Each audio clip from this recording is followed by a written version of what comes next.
Right to food is one of the critical fundamental rights to human growth and development.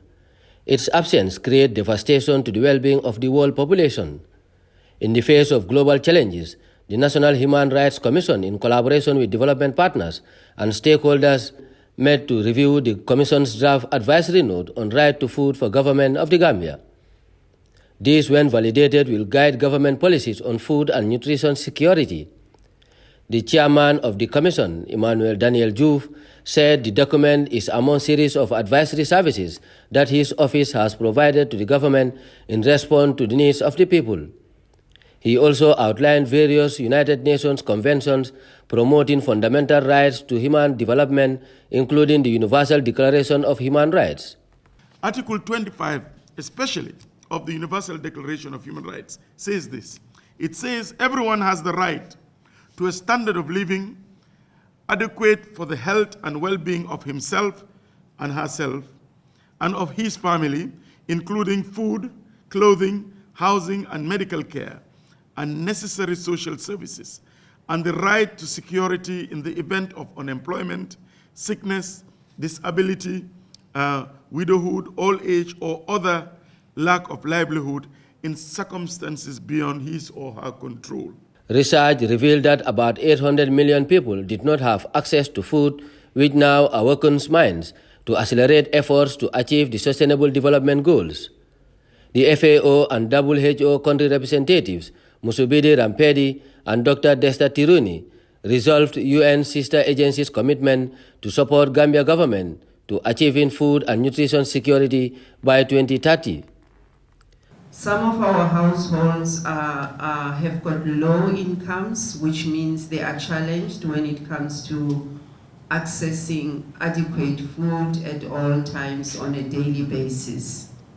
And most recently, the food systems are faced with the uncertainty of climate change, which makes it even more difficult for all of us to attain the right to adequate food.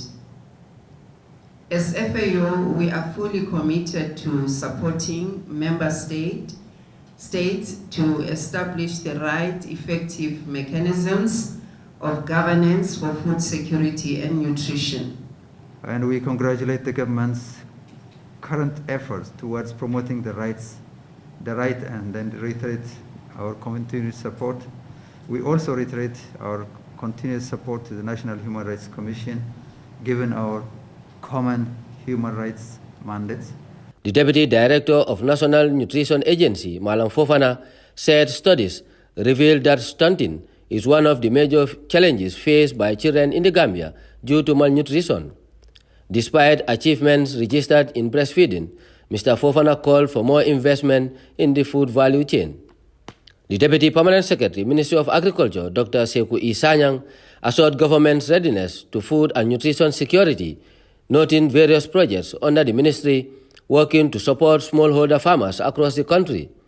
He believed that the advisory note will be an added value to the ministry, while urging participants to share valuable inputs during their discussions. The Ministry of Agriculture has formulated a series of policies, programs, and strategies, such as the Agricultural Policy, the Gambia National Investment Plan, Food and Nutrition Security, the Extension Policy, the Livestock Master Plan and Strategy, Cooperative Policy, the Seed Policy, Fertilizer Policy, and Rice Strategy Development Program, ensuring that food is on the table for all citizens.